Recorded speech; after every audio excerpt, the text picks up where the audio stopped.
Assalamualaikum warahmatullahi wabarakatuh.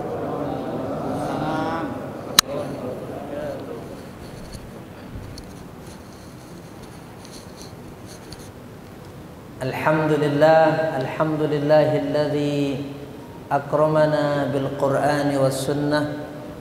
Allahumma salli wa sallim ala sayyidina wa nabiyyina wa habibina Muhammadin a'zamil makhluqati wa syafi'il ummah wa ala alihi wa sahbihi al-faizina bidukhulil jannah fi yaumil qiyamah. Amma ba'du.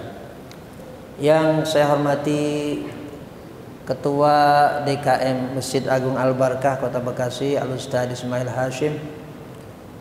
Yang saya hormati segenap pengurus DKM Masjid Agung Al-Barkah Kota Bekasi, segenap penasihat DKM Masjid Agung Al-Barkah Kota Bekasi. Yang saya hormati para asatidzah, seluruh jamaah, bapak-bapak dan ibu-ibu, mudah-mudahan kita semua pada malam hari ini senantiasa dilimpah curahkan nikmat rahmat keberkahan oleh Allah Subhanahu wa taala. Kesehatan kita, diri kita senantiasa dijaga, dilindungi oleh Allah Subhanahu wa taala. Segala urusan dunia, akhirat kita diberikan kemudahan oleh Allah Subhanahu wa taala. Dan dengan taklim rutin kitab Sahih Muslim di Masjid Agung Al-Barkah Kota Bekasi ini, kita diberikan ilmu yang bermanfaat serta barokah oleh Allah Subhanahu wa taala. Terlebih dahulu sebagaimana biasa kita buka taklim ini dengan umul kitab suratul Fatihah. Ala hadhihi niyyah wa ala kulli niyyatin salihah wa ila hadrati sayyidina Muhammadin al-Mustafa Rasulullah sallallahu alaihi wasallam. Al-Fatihah. A'udzu billahi minasy syaithanir rajim. Bismillahir rahim. Alhamdulillahi rabbil alamin. Arrahmanir rahim. Maliki yaumiddin. Iyyaka na'budu wa iyyaka nasta'in. Ihdinas siratal mustaqim. Siratal ladzina an'amta 'alaihim ghairil maghdubi 'alaihim waladdallin. Amin. Mudah baca satu Faisal. Muslim nomor hadis 692. Bismillahirrahmanirrahim. Babu fadli kathratil khutaa ila al-masajid. Bismillahirrahmanirrahim. Qala Imam Muslim rahimahullahu ta'ala rahmatan wasi'atan. Haddatsana Abdullah bin Rajib al-Ash'ari wa Abu Hurairah. Qala haddatsana Abu Salamah an Buraid an Abi Burdah an Abi Musa radhiyallahu anhu qala qala Rasulullah sallallahu alaihi wasallam. Allahumma shalli wa sallim alaihi.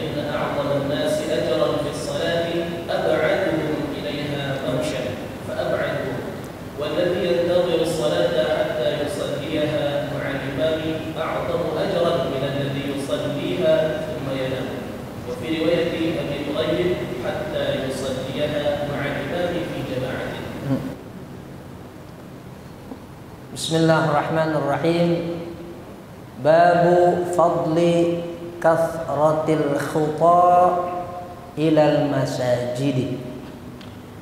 Bab tentang keutamaan memperbanyak langkah menuju masjid-masjid. Al-khutaa artinya al-khutwah, jamak dari khutwatun. Khutwatun artinya langkah. Jadi ada keutamaan banyak melangkah ke masjid.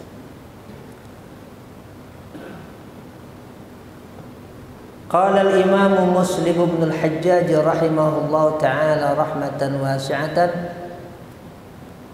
Haddatsana Abdullah bin Barrad wa Abu Quraib qala haddatsana Abu Usamah an Buraid an Abi Burdata an Abi Musa radhiyallahu anhu qala Rasulullah sallallahu alaihi wasallam.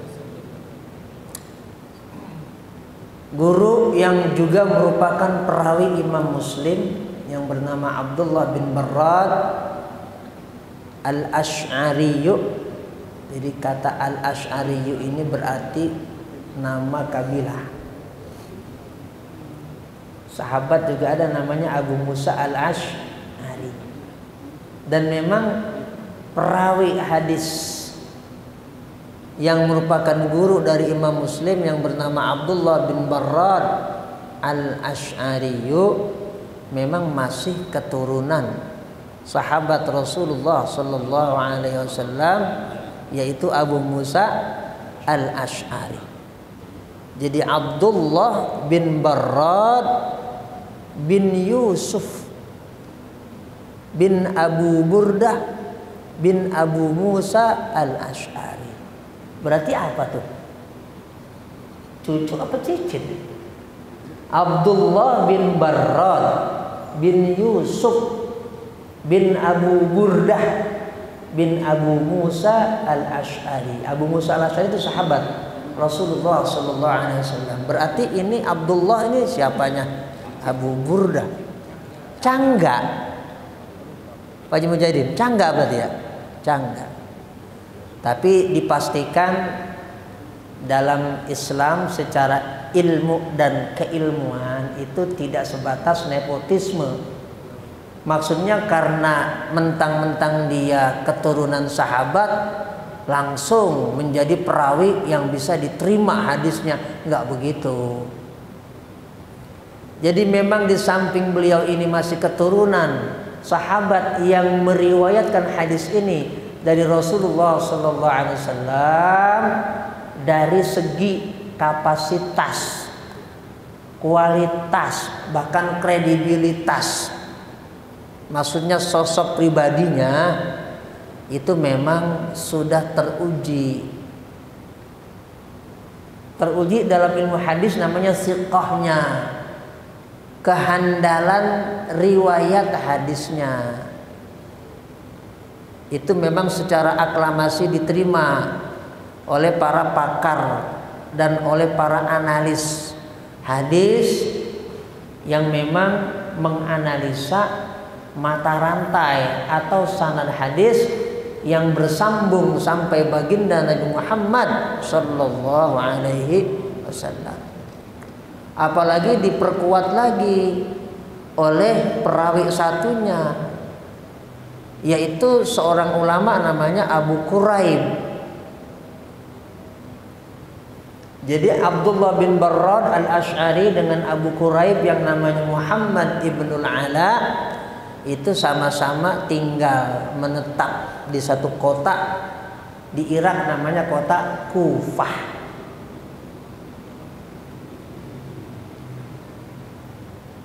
Abdullah bin Barrad di kota Kufah, Al-Imam Abu Quraib di kota Kufah. Dan memang dua ulama ini, khususnya Al-Imam Abu Quraib, itu sangat masyhur, sangat populer di kalangan para pakar hadis. Jadi ukurannya jangan kita, di kalangan para ulama yang ahli hadis. Dan Al-Imam Abu Quraib ini memang seangkatan juga dengan Imam Ahmad bin Hanbal, dan secara keilmuan itu hampir sebanding dengan Imam Ahmad bin Hanbal. Dari sudut pandang misalnya hafalan hadis yang ada di benak Al-Imam Abu Quraib yang namanya Muhammad ibnul Ala, yang lahir tahun 161 dan wafat tahun 238 Hijriah. Itu hafalan hadisnya sudah lebih dari 300.000 hadis. Dan dicatat oleh para ulama yang membukukan biografi para pakar hadis, seperti kitab Tahdzibut Tahdzib yang ditulis oleh Al-Imamul Hafidz Ibnu Hajar Al-Asqalani, atau kitab Syiaru A'lamin Nubala yang ditulis oleh Al-Imam Al-Hafidz Az-Zahabi. ada nama Al-Imam Abu Quraib. Qala haddatsana Abu Usama. Abu Usama namanya Muhammad bin Khazim. An Buraidin an Abi Burdata an Abi Musa al-Ash'ari. Nah, ini orang tiga-tiganya cucu anak engkong. Abu Burdah itu yang meriwayatkan dari Abu Musa, ya putranya. Buraid itu cicitnya, Buraid bin Abdullah bin Abu Burdah bin Abu Musa. Cicit anak sama buyut, Pak. Jadi an Buraidin an Abi Burdata an Abi Musa al-Ash'ari. Nah, ini multi level marketing keluarga. Qala Rasulullah sallallahu alaihi wasallam. Abu Musa meriwayatkan di mana sahabat Rasulullah sallallahu alaihi wasallam telah bersabda. Nabi bersabda, "Inna a'dhaman nasi ajran fis sholati." Sesungguhnya orang yang paling gede pahala salatnya,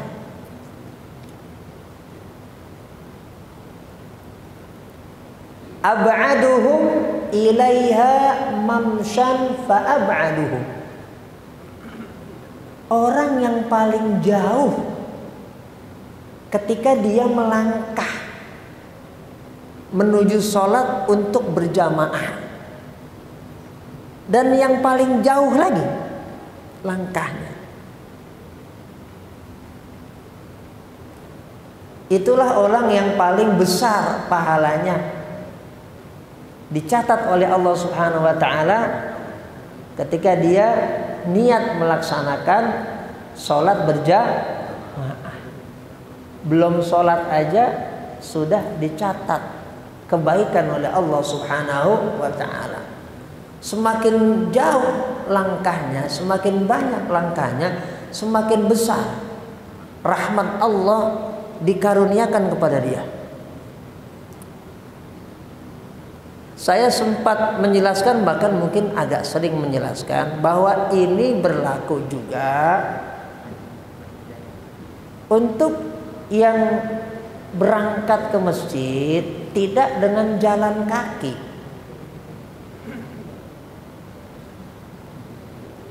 naik sepeda ataupun naik mobil, meskipun bahasa hadisnya mamsha, jalan maksudnya jalan kaki, kan kasratul khuta.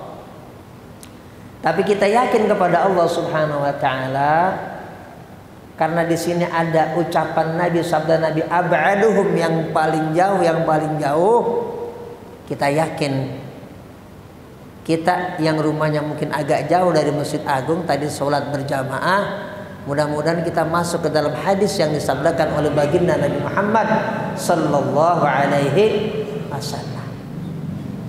Nah, pada riwayat selanjutnya, nah ini ada kisah sahabat yang mengamalkan hadis ini polos. Tapi Rasulullah sallallahu alaihi wasallam itu beliau diutus sebagai rahmatan lil alamin. Sosok yang luas.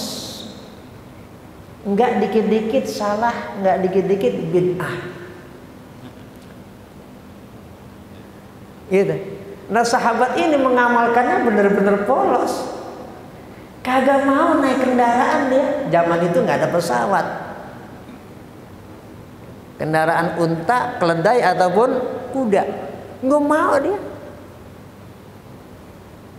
Dan kemudian apa yang dia lakukan ini juga sampai dalam pendengaran baginda Nabi Muhammad sallallahu alaihi wasallam. Nah, selengkapnya dibaca dulu riwayatnya oleh Ustaz Faisal di hadis 663. Nanti syarahnya dibaca oleh Ustaz Subhana. Bismillahirrahmanirrahim. Qala Imam Muslim rahimahullah ta'ala rahmatan wasi'atan. Hadatsana Yahya bin Yahya qala akhbarana 'an al-Thawri 'an Sulaiman al-Hudaybiyi 'an Abi Uthman al-Nahdi 'an Ubay bin Ka'b radhiyallahu anhu qala kana rajulun la a'lamu rajulan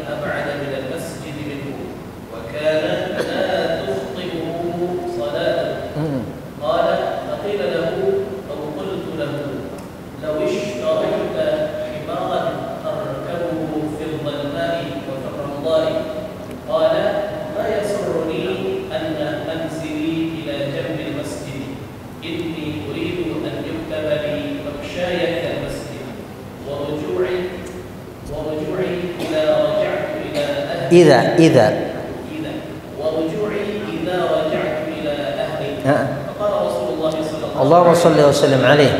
qad jama'a Allahu laka dhalika. Bismillahirrahmanirrahim. Qala al-Imam Muslim bin al-Hajjaj rahimahullahu ta'ala rahmatan wasi'atan. Haddatsana Yahya bin Yahya qala akhbarana Absaru an Sulaiman at-Taimi an Abi Uthman an-Nahdi an Ubay bin Ka'b radhiyallahu anhu. Sahabat Ubay bin Ka'ab radhiyallahu anhu digelari sebagai Sayyidul Qurra, artinya pemimpin para ahli qiraat, karena memang beliau dianugerahi oleh Allah Subhanahu wa ta'ala sangat piawai dalam soal bacaan Al-Quran. Ada sahabat Abdullah bin Abbas, itu Sayyidul Mufassirin. Beda lagi. Artinya apa? Ini pemimpin para ahli tafsir Al-Quran.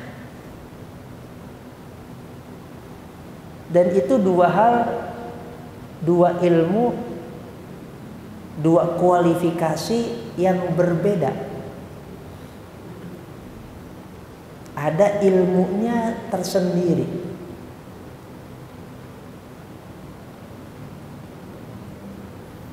Dan rasanya jarang ulama yang menggabungkan antara kepiawaian soal qiraatul Quran, baca Quran, dengan kepiawaian soal tafsir Al-Quran. Itu dua hal yang berbeda. Ada tapi jarang ulama yang bisa menggabungkan dua hal itu. Jadi ilmu qiraat, ilmu bagaimana membaca Quran itu panjang. Enggak seperti yang kita bayangin. Kayaknya kalau udah denger dari YouTube terus kita niru bacaan si anu, kayaknya kelar, kayaknya. Perasaan doang. Padahal nggak begitu. Tanya tuh, ini Ustaz Faisal, ya, atau tanya semua imam di sini dah yang pada hafal Quran dan semuanya menghafal Quran. Tanya tuh, itu dua hal yang berbeda, dua keilmuan yang berbeda. Karena setiap huruf dalam Quran itu bacaannya ada riwayatnya. Dan riwayatnya itu banyak, udah banyak, panjang, ya, jadi, nah Ubay bin Ka'ab ini Sayyidul Qurra, pemimpin para ahli membaca Al-Quran, membaca. Makanya ketika sahabat Sayyidina Umar bin Khattab radhiyallahu anhu menjadi khalifah di bulan Ramadan, ketika orang sholat di bulan Ramadan yang disebut Qiyam Ramadan itu sendiri-sendiri, sejak wafatnya Rasulullah SAW di zaman Sayyidina Abu Bakar sampai sahabat Sayyidina Abu Bakar wafat, itu sholat malam yang kita sebut sekarang sholat taraweh itu sendiri-sendiri. Baru kemudian dikumpulkan ini para sahabat, dan kemudian jadilah sholat yang disebut Qiyam Ramadan sampai sekarang ini. Itu pertama kali setelah wafatnya Rasulullah SAW dilaksanakan di zaman Sayyidina Umar bin Khattab. Nah, imamnya ditunjuk oleh sahabat dan Sayyidina Umar sebagai khalifah. Ini sahabat Ubay bin Ka'ab. Jadi kalau kita ingin tahu imam tarawih pertama di dunia siapa? Ubay bin Ka'ab. Imam tarawih pertama di dunia. Imam tarawih pertama kali di dunia. Maksudnya setelah wafatnya Rasulullah sallallahu alaihi wasallam. Qiyam Ramadan dilaksanakan di zaman Rasulullah sallallahu alaihi wasallam cuma antara 3 dan 4 malam. Berjamaah. Setelah itu tidak lagi dilaksanakan oleh Rasulullah sallallahu alaihi wasallam. Bukan Nabi nggak suka, Nabi sayang. Khawatir nanti diwajibkan. Sayang banget Nabi sama kita. Saking sayangnya ditinggalin mana Nabi, udah Nabi nggak keluar lagi, udah nggak jamaah, jangan. Kalau bahasa kita udah sana pulang itu jago. Ya Rasulullah besok kalau ya udah nggak, udah batas ini aja udah. Iya. Tujuan Nabi tadi sayang dengan umat beliau, jangan sampai diwajibkan. Nah, dilaksanakan lagi di zaman Khalifah Sayyidina Umar bin Khattab. Nah, tadi imamnya Ubay bin Ka'ab. Nah, dibaca dulu syarahnya, nanti baru kita baca riwayatnya. Subhanallah, dibaca dulu. Iya. Bismillahirrahmanirrahim. Bismillahirrahmanirrahim. Qala al-Imam an-Nawawi rahimahullahu ta'ala rahmatan wasi'atan fi kitabih al-Minhaj bi syarhi sahih Muslim bin al-Hajjaj. Qawluhu inni uridu an yuttabali mamshaya ila al-masjid wa rujui idza raja'tu ila ahli. Faqala Rasulullah sallallahu alaihi wasallam qad jama'a Allah laka dzalika kullahu fihi ithbat thawabi fil khuta fil ruju'i min as-salati kama yathbutu fil bihar. Satu lagi. Qawluhu ma uhibbu anna baiti muqaddadun bi baiti Muhammad sallallahu alaihi wasallam. Allahumma shalli wa sallim alaihi. Ay ma uhibbu annahu mashdudun bil aqnabi wa hiya al-hubal hibal. Al-hibal wal-hubal. Al-habail. Al-hibal. Al-hibal ada jamak habal. Wa hiya al-hibal ila baitin Nabi sallallahu alaihi wasallam. Wa uhibbu an yakuna ba'idan min takthiri thawabi wa khutaya ilaihi. Baik. Sahabat Ubay bin Ka'ab radhiyallahu meriwayatkan kana rajulun la a'lamu rajulan ab'ada minal masjid minhu wa kana la tukhti'uhu salatun. Sahabat Ubay bin Ka'ab meriwayatkan ada seorang di zaman Rasulullah sallallahu alaihi wasallam dan termasuk sahabat Rasulullah sallallahu alaihi wasallam, dikisahkan diriwayatkan oleh sahabat Ubay bin Ka'ab, orang ini setahu saya, kata sahabat Ubay bin Ka'ab, rumahnya paling jauh sama masjid dibandingkan rumah-rumah kita. Rumahnya dia paling jauh.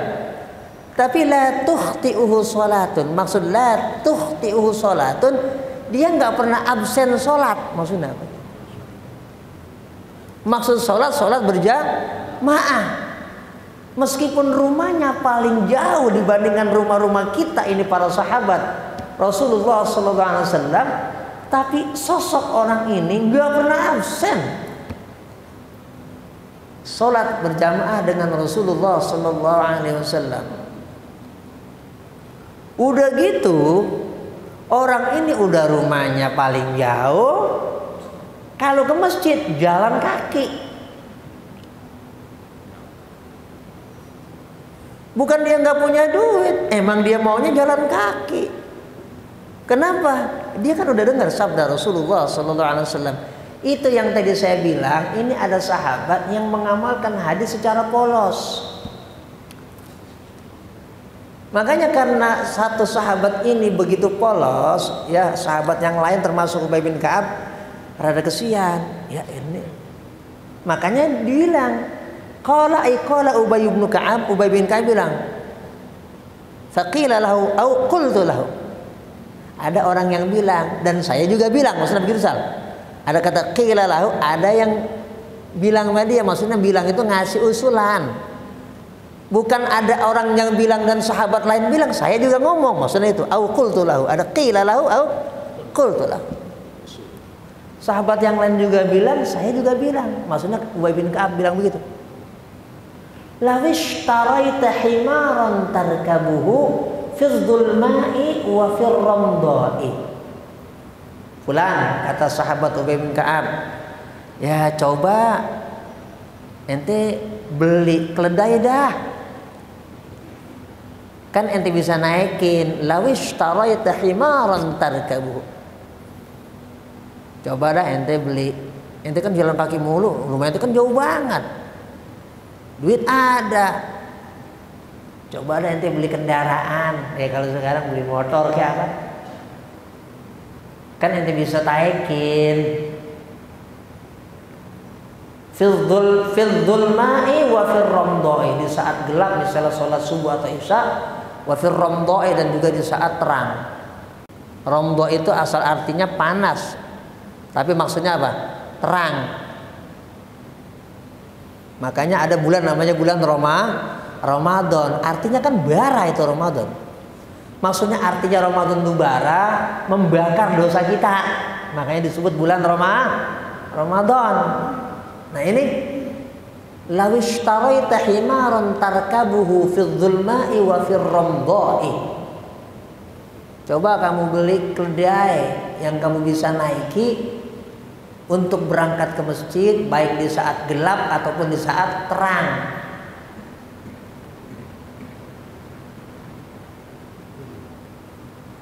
Apa dia bilang? Jawaban dia begini, qala ma yasurruni anna manzili ila janbil masjidi. Saya nggak mau, bahkan rumah saya di samping masjid aja saya ogah.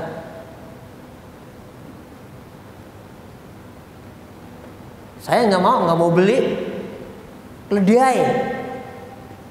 Bahkan kata dia, rumah saya nih dekat masjid aja saya ogah. Maya suruni, saya nggak mau, maksudnya gitu. Ay maya suruni la uhibbu. Sarra yasurru, gembira maksudnya dia nggak mau. Saya nggak mau beli itu kan, bahkan saya punya rumah di samping masjid aja saya ogah. Apa alasan dia? Inni uridu an yuktabali mamsyaya ilal masjidi. Kenapa? Saya pengen langkah kaki saya itu dicatat sama Allah ketika ke masjid. Wa ruju'i idza raja'tu ila ahli. Dan Allah mencatat ruju'i, kembalinya saya, idza raja'tu, ketika saya kembali ila ahli, pulang ke rumah keluarga saya. Artinya saya mau ketika ke masjid saya dicatat, pulang dari masjid ke rumah juga dicatat pahala langkah kaki saya oleh Allah Subhanahu wa taala. Ya udah sahabat, ya diem aja, menang aja, cicing udah. Lagi emang dia begitu ngamalinnya hadis begitu.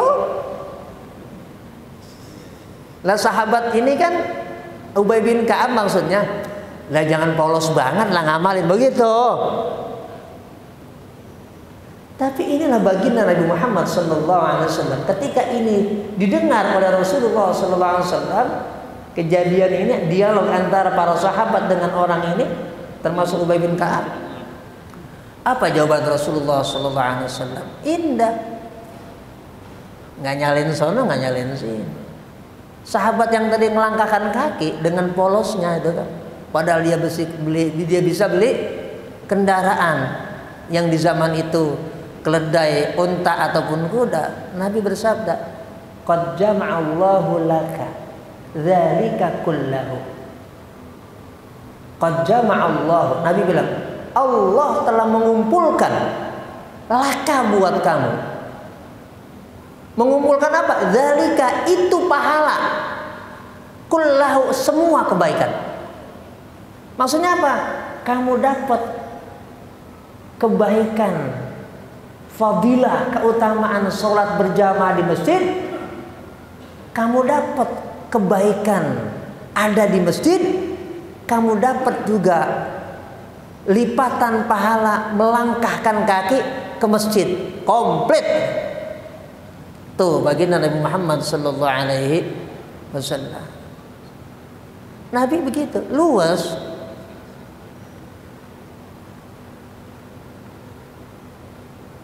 Ini begini gimana? Ya. Begitu boleh. Yang begini benar.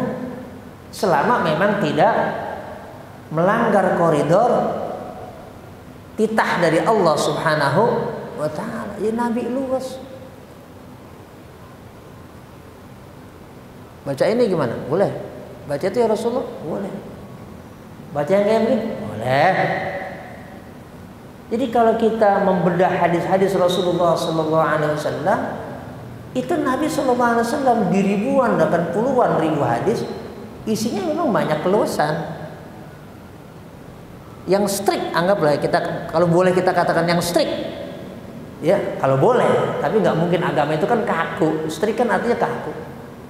Anggaplah yang Nabi ini itu yang memang lempengan nggak bisa ditoleransi lagi. Tapi yang itu nggak banyak. Artinya kalau kagak keterlaluan atau nggak kebablasan, Rasulullah SAW itu sosok yang sangat luas. Nah, makanya Nabi bilang, qad jama'allahu laka dzalika kullahu. Allah telah mengumpulkan itu pahala. Semuanya buat kamu itu kebaikan. Ketika dia datang kepada Rasulullah sallallahu alaihi wasallam, curhat, ya Rasulullah, itu teman-teman saya pada digituin. Kamu kalau jalan kaki mulu, ngapain rumah jauh? Ngapa sih emang beli kendaraan? Ya Rasulullah, saya digituin itu saya gimana? Saya salah nggak kalau jalan kaki? Iya. Nah, ya udah, kalau memang kamu punya begitu bertekad, udah cakep gitu. Ya, yang naik kendaraan bagaimana? Sahabat-sahabat yang memilih naik kendaraan, enggak juga disalahin oleh Rasulullah sallallahu alaihi wasallam. Naik onta, naik kuda, naik keledai, boleh. Karena alasan rumahnya jauh. Atau yang rumahnya jauh berinisiatif jalan kaki, ya monggo, tafadhol, mangga, nggak masalah. Yang penting ya tetap bisa sampai di masjid tepat waktu sholat berjamaah. Jangan udah ketahuan rumahnya jauh, nggak ngukur waktu, akhirnya sampai di masjid udah tinggal tahiyat akhir doang. Lah begitu mulu tiap hari, itu nggak termasuk hadis ini, kagak. Nggak termasuk hadis ini. Kalau begitu mulu ya udah, nanti naik apa namanya, sepeda. Ya ketahuan terlambat mulu. Rumah jauh nggak diukur. Jadi bukan kata orang Bekasi, nggak lempengannya ngamalin hadis ini. Kalau mengamalin hadis ini, kita kemudian bertekad jalan kaki, ukur waktunya. Sampai di sini anggaplah azan gitu. Sampai di sini udah iqamah, wudhu belum, ngasoh belum. Akhirnya apa? 2 rakaat kelewat. Jangan. Jadi itu cara kita mengamalkan sunnah dan hadis Rasulullah sallallahu alaihi wasallam. Nah, ini yang tadi digambarkan, disampaikan oleh baginda Nabi Muhammad sallallahu alaihi wasallam, dan secara cerdas Imam Muslim itu pertama meriwayatkan hadisnya dulu, kemudian meriwayatkan pengamalan hadisnya. Itulah salah satu keistimewaan Sahih Muslim, dan juga intelektualitas atau kecerdasan, bahkan dikatakan abqariyah, kejeniusan Imam Muslim dalam menyusun hadis-hadis yang ada di dalam kitab Sahih Muslim. Bahkan ada beberapa disertasi doktor dalam bidang hadis di beberapa universitas yang berkaitan dengan analisa hadis-hadis di dalam Sahih Muslim dari segi dan dari segala sudut pandang. Mudah-mudahan kita semuanya bisa mentatbik, mengamalkan hadis dan sunnah baginda Nabi Muhammad sallallahu alaihi wasallam. Al-Fatihah. A'udzubillahi minasyaitonir rajim. Bismillahirrahmanirrahim. Alhamdulillahi rabbil alamin. Arrahmanir rahim. Maliki yaumiddin.